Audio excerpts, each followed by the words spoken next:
Rob Clayton getting ready to go to the NCAA championships, but let's back up a little bit because Isaac Gwynn was the WAC Swimmer of the Year, and that's accolade enough, right?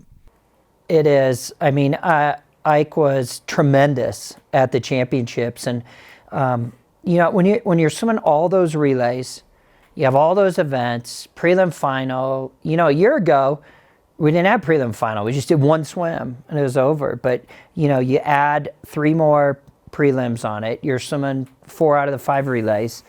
It's hard. And then to win all 3 of your events like Ike did, I mean, he was clearly the swimmer of the meet. And he was tremendous. He was tremendous for our team and just had a terrific meet, really, and battling all the way through, doing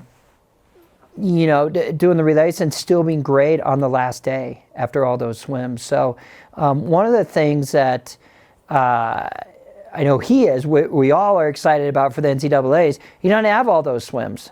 So when it comes time to his best event, 100 backstroke, where he qualified for the NCAAs, he'll be fresh. When by the time we got to the 100 backstroke at the conference meet, he already had like 4 or 5 races, hard races that he had to do. But when we get out to Greensboro, he'll be fresh and ready to go, ready to rip it in the 100 backstroke right off the bat.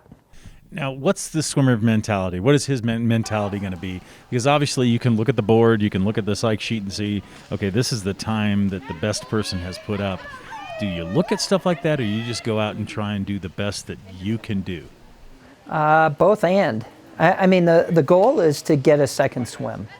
I don't think that Ike or any of us are walking in there going, okay, well, what do we need to do to win this? And the guys winning it are going to be on our Olympic team this summer, are going to be one of the top couple swimmers in the world.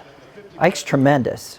He's not one of the top couple swimmers in the world. And but the exciting thing is he can have a phenomenal amount of success if we get a second swim. If we get a second swim, that would be tremendous. In fact, they came out with SwimSwam had something last week, and there's one swimmer from a non-Power 5 conference who is seeded to score at the meet. So it's not Ike. It's a kid from Cincinnati who is seeded 16th in the 200 backstroke. But other than that,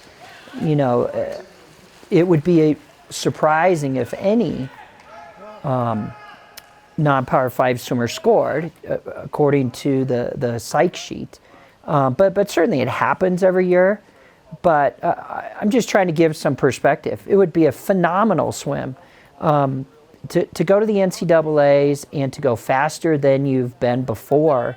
That's really the goal. And then we'll see where that puts him.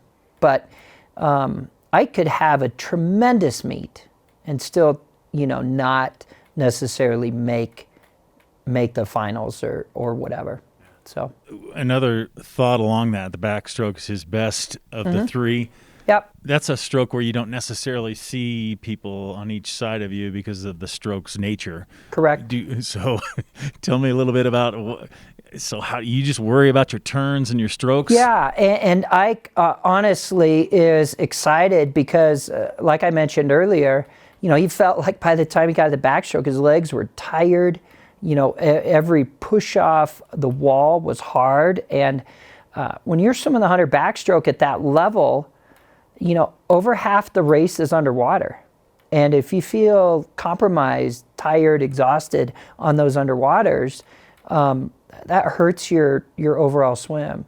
Now, a year ago, Ike went to the CSCAA invite and dropped 4/10 from his time from conference. So he won the conference as a sophomore last year in 2020.